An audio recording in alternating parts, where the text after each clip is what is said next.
ನಾನು ಮೊನ್ನೆ ಕಳೆದ ವಾರದಲ್ಲಿ ಕೆಲವು ಗ್ರಾಮಾಂತರ ಪ್ರದೇಶಗಳಿಗೆ ಭೇಟಿ ಕೊಟ್ಟಾಗ ಕೆಲವು ಬಿಡಿ ಕಾರ್ಮಿಕರು ನಮಗೆ ಸರಿಯಾಗಿ ವೇತನಗಳು ಸಿಗ್ತಾ ಇಲ್ಲ, ಬೋನಸ್ಗಳು ಸಿಗ್ತಾ ಇಲ್ಲ, ಅವರಿಗೆ ವರ್ಷಕ್ಕೆ ಸಿಗುವಂಥ ಏನು ರಜಾ ಸಂಬಳ ಕೂಡ ನಮಗೆ ಸಿಗ್ತಾ ಇಲ್ಲ ಅನ್ನೋ ಒಂದು ದೂರನ್ನು ಕೊಟ್ಟಿದ್ದಾರೆ. ನನಗೆ ಇವತ್ತಿನವರೆಗೆ ಯಾವುದೇ ಬಿಡಿ ಕಾರ್ಮಿಕರು ಇದರ ಬಗ್ಗೆ ಕಂಪ್ಲೇಂಟನ್ನು ಕೊಟ್ಟಿರಲಿಲ್ಲ. ಈಗ ಕೊಟ್ಟಿದ್ದಾರೆ. ಇವತ್ತು ಅಧಿಕಾರಿಗಳನ್ನು ಕರೆದು ಸರ್ಕಾರದಿಂದ ಯಾವ ವೇತನವನ್ನು ಸರ್ಕಾರ ನಿಗದಿ ಮಾಡಿದೆ, ಅದೇ ರೀತಿ ವಾರ್ಷಿಕವಾಗಿ ಅವರಿಗೆ ಸಿಗುವ ಬೋನಸ್ಗಳು ಏನು ನಿಗದಿ ಮಾಡಿದೆ, ಇದನ್ನೆಲ್ಲ ನನಗೆ ಮಾಹಿತಿಗಳನ್ನು ಕೊಡುವಂಥ ಕೆಲಸವನ್ನು ಮಾಡಿದ್ದಾರೆ. ನಾನು ಮುಂದಿನ ಒಂದು ವಾರದಲ್ಲಿ ಯಾರು ಬಿಡಿ ಕಾಂಟ್ರಾಕ್ಟರ್ಸ್ ಅಂದರೆ ಇಲ್ಲಿ ಸಬ್ ಕಾಂಟ್ರಾಕ್ಟರ್ಸ್ಗಳಲ್ಲ, ಸುಮಾರು 240 ಸಬ್ ಕಾಂಟ್ರಾಕ್ಟ್ಗಳಿದ್ದಾರೆ, ಅವರನ್ನು ಬಿಟ್ಟು ಈ ಬಿಡಿ ಮ್ಯಾನುಫ್ಯಾಕ್ಚರರ್ಸ್ ಯಾರಿದ್ದಾರೆ ಸುಮಾರು 14 ಜನ ನಮ್ಮ ಈ ವಿಧಾನಸಭಾ ಕ್ಷೇತ್ರದಲ್ಲಿದ್ದಾರೆ.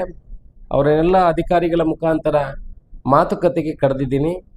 ಬಿಡಿ ಕಾರ್ಮಿಕರಂತ ಹೇಳಿದ್ರೆ ಬಡವರು ಇರುವಂಥದ್ದು, ಅವರಿಗೆ ಸರ್ಕಾರದಿಂದ ಏನು ಫಿಕ್ಸ್ ಆಗಿದೆ, ಏನು ವೇತನ ಕೊಡಬೇಕಾ ಅದನ್ನು ಅವರಿಗೆ ಮುಟ್ಟಿಸುವಂಥ ಕೆಲಸಕ್ಕೆ ಅವ್ರ ಜೊತೆ ಚರ್ಚೆ ಮಾಡ್ತೇನೆ. ಸಾಧಕ ಬಾಧಕವನ್ನು ಮಾಡುವಂಥ ಕೆಲಸವನ್ನು ಮಾಡಿ ಅವರ ಮನವನ್ನು ಒಲಿಸಿ, ಎಲ್ಲಾದರೂ ಬಿಡಿ ಕಾರ್ಮಿಕರಿಗೆ ಸರಿಯಾದ ವೇತನ ಬೋನಸ್ಸು ಬಾಕಿದ್ದು ಬಂದಿಲ್ಲ ಅಂತಾದರೆ ಅದರ ಬಗ್ಗೆ ಮುಂದಿನ ಯಾವುದು ಕ್ರಮವನ್ನು ತಗೊಳ್ಬೇಕು ಆ ಕ್ರಮವನ್ನು ತಗೊಳ್ಳುವಂಥ ಕೆಲಸವನ್ನು ಮಾಡ್ತೇವೆ. ಅವರು ಕೂಡ ಉದ್ಯಮ ಮಾಡುವಂಥವರು, ಒಂದಷ್ಟು ಜನರಿಗೆ ಉದ್ಯೋಗವನ್ನು ಕೂಡ ಕೊಡುವ ಕೆಲಸವನ್ನು ಮಾಡ್ತಾರೆ. ಅವರಿಗೂ ಯಾವುದೇ ತೊಂದರೆ ಆಗದ ರೀತಿಯಲ್ಲಿ, ಈ ಕಾರ್ಮಿಕರಿಗೂ ಯಾವುದೇ ರೀತಿಯ ತೊಂದರೆ ಆಗದಲ್ಲಿ ಅದನ್ನು ಮಧ್ಯಸ್ಥಿಕೆ ವಹಿಸಿ ಅವರಿಗೆ ನ್ಯಾಯ ಕೊಡಿಸುವಂಥ ಕೆಲಸವನ್ನು ಮುಂದಿನ ದಿವಸದಲ್ಲಿ ಮಾಡ್ತೇವೆ. ನಾನು ಮೊನ್ನೆ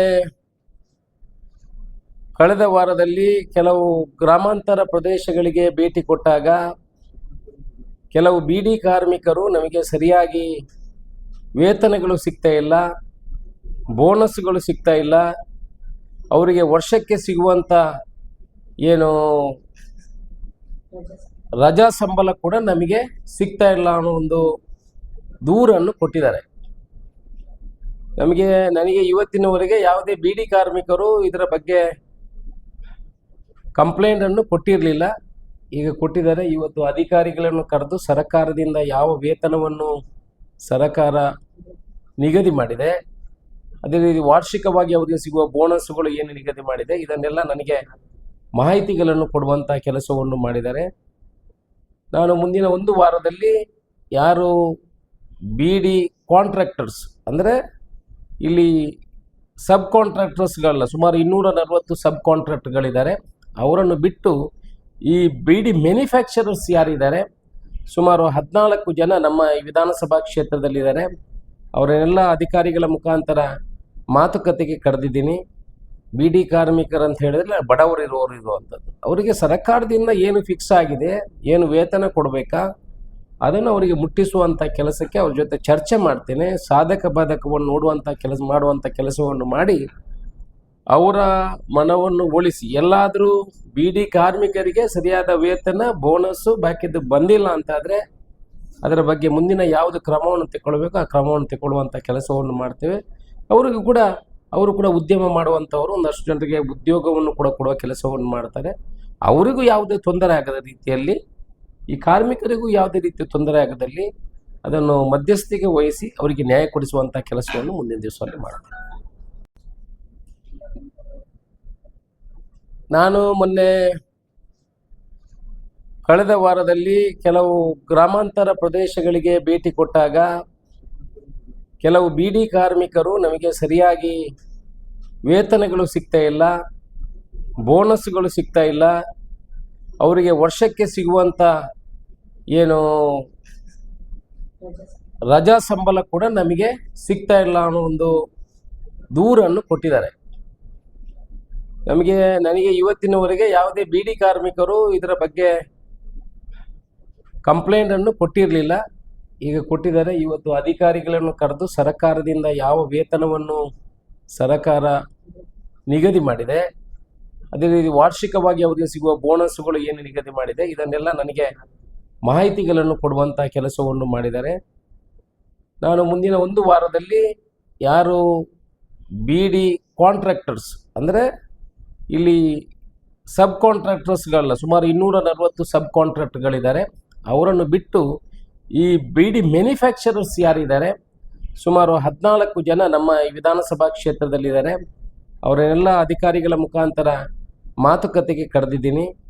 BD ಕಾರ್ಮಿಕರು ಅಂತ ಹೇಳಿದ್ರೆ ಬಡವರು ಇರುವಂಥದ್ದು. ಅವರಿಗೆ ಸರ್ಕಾರದಿಂದ ಏನು ಫಿಕ್ಸ್ ಆಗಿದೆ, ಏನು ವೇತನ ಕೊಡಬೇಕಾ ಅದನ್ನು ಅವರಿಗೆ ಮುಟ್ಟಿಸುವಂಥ ಕೆಲಸಕ್ಕೆ ಅವ್ರ ಜೊತೆ ಚರ್ಚೆ ಮಾಡ್ತೇನೆ. ಸಾಧಕ ಬಾಧಕವನ್ನು ಮಾಡುವಂಥ ಕೆಲಸವನ್ನು ಮಾಡಿ ಅವರ ಮನವನ್ನು ಒಲಿಸಿ, ಎಲ್ಲಾದರೂ BD ಕಾರ್ಮಿಕರಿಗೆ ಸರಿಯಾದ ವೇತನ ಬೋನಸ್ಸು ಬಾಕಿದ್ದು ಬಂದಿಲ್ಲ ಅಂತಾದರೆ ಅದರ ಬಗ್ಗೆ ಮುಂದಿನ ಯಾವುದು ಕ್ರಮವನ್ನು ತಗೊಳ್ಬೇಕು ಆ ಕ್ರಮವನ್ನು ತಗೊಳ್ಳುವಂಥ ಕೆಲಸವನ್ನು ಮಾಡ್ತೇವೆ. ಅವರು ಕೂಡ ಉದ್ಯಮ ಮಾಡುವಂಥವರು, ಒಂದಷ್ಟು ಜನರಿಗೆ ಉದ್ಯೋಗವನ್ನು ಕೂಡ ಕೊಡುವ ಕೆಲಸವನ್ನು ಮಾಡ್ತಾರೆ. ಅವರಿಗೂ ಯಾವುದೇ ತೊಂದರೆ ಆಗದ ರೀತಿಯಲ್ಲಿ, ಈ ಕಾರ್ಮಿಕರಿಗೂ ಯಾವುದೇ ರೀತಿಯ ತೊಂದರೆ ಆಗದಲ್ಲಿ ಅದನ್ನು ಮಧ್ಯಸ್ಥಿಕೆ ವಹಿಸಿ ಅವರಿಗೆ ನ್ಯಾಯ ಕೊಡಿಸುವಂಥ ಕೆಲಸವನ್ನು ಮುಂದಿನ ದಿವಸದಲ್ಲಿ ಮಾಡ್ತೇವೆ. ನಾನು ಮೊನ್ನೆ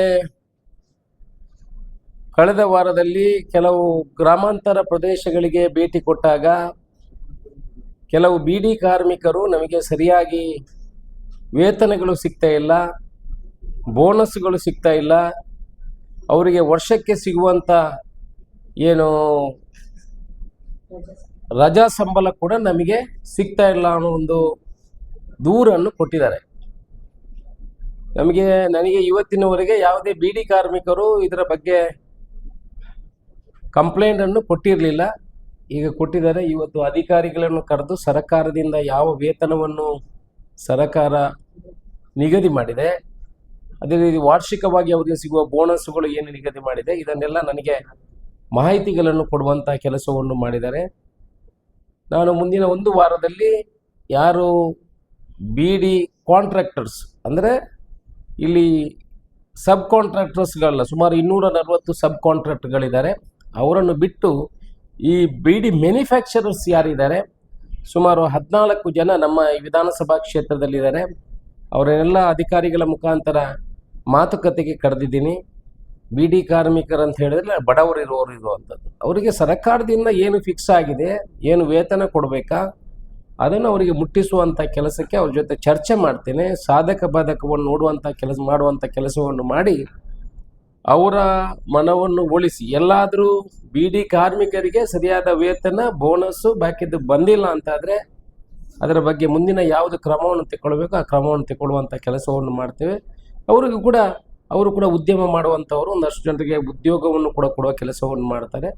ಅವರಿಗೂ ಯಾವುದೇ ತೊಂದರೆ ಆಗದ ರೀತಿಯಲ್ಲಿ, ಈ ಕಾರ್ಮಿಕರಿಗೂ ಯಾವುದೇ ರೀತಿಯ ತೊಂದರೆ ಆಗದಲ್ಲಿ ಅದನ್ನು ಮಧ್ಯಸ್ಥಿಕೆ ವಹಿಸಿ ಅವರಿಗೆ ನ್ಯಾಯ ಕೊಡಿಸುವಂಥ ಕೆಲಸವನ್ನು ಮುಂದಿನ ದಿವಸದಲ್ಲಿ ಮಾಡ್ತಾರೆ.